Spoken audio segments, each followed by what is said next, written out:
Hi, my name is Amy Smellers. I'm CEO of Strategic Market Insight and a certified high performance coach. And welcome to episode number 10 of Reflective Fridays. This week I have two shares I would like to talk about. So two things I'd like to share with you.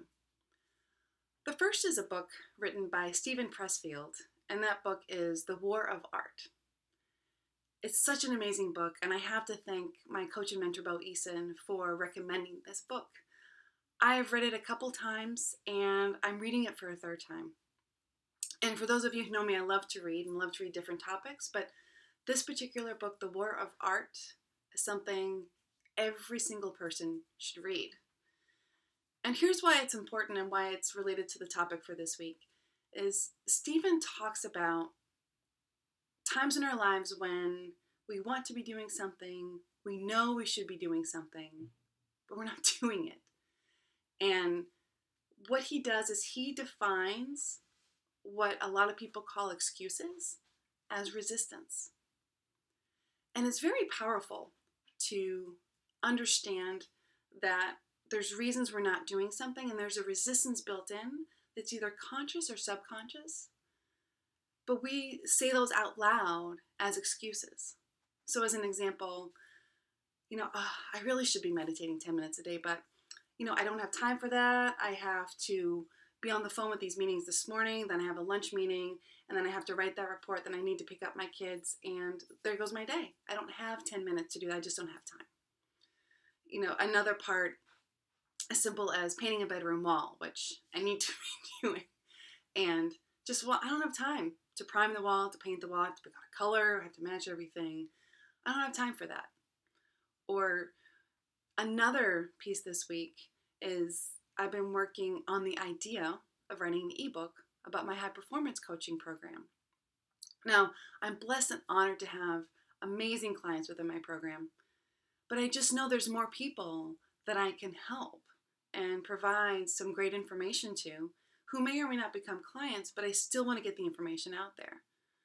But I've come up with excuses to not write the ebook. And in reading Stephen's book for a third time this week, I said, you know what? What's my point of resistance? Why am I not actually writing this ebook? Why don't I just sit down and do it? And when I thought about it, there's a few different layers to this. One of them was, well, how do I approach this? There's so many great concepts around high performance coaching, and just describing it's not accountability coaching, it's not a life coach per se, but it's helping people become their truest and best selves. But while that sounds great, it's a challenge to actually relay that in a way that people can hear it and understand it and then take it in and use it.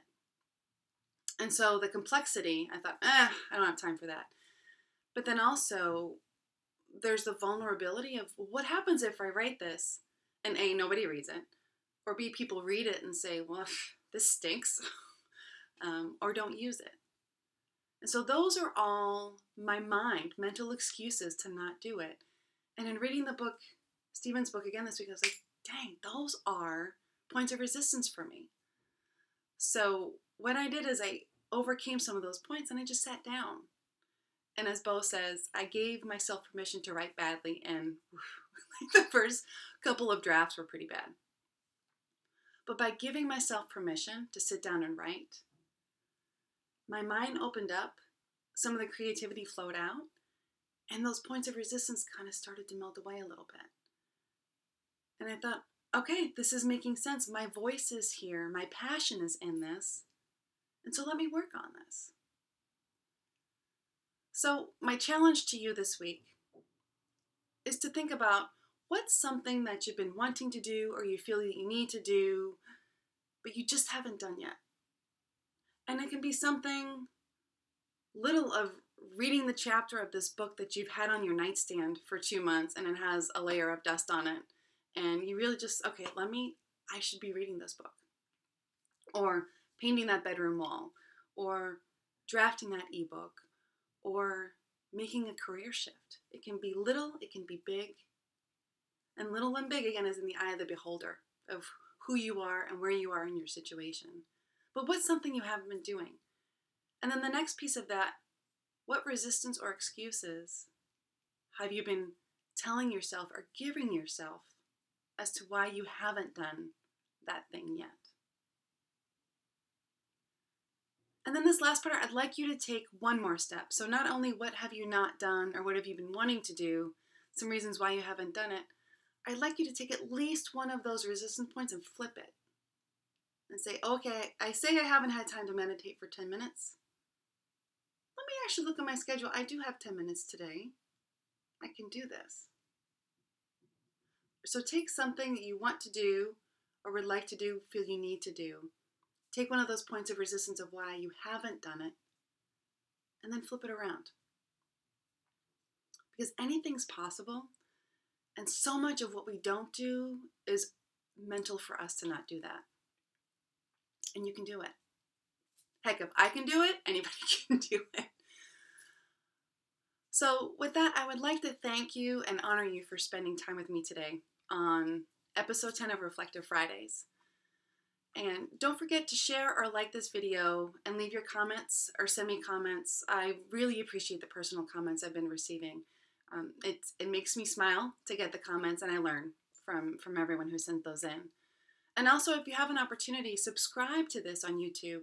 That way you get these automatically when I upload them every Friday. And so don't forget to like or share. And actually, most importantly, don't forget to start and end every day with a smile.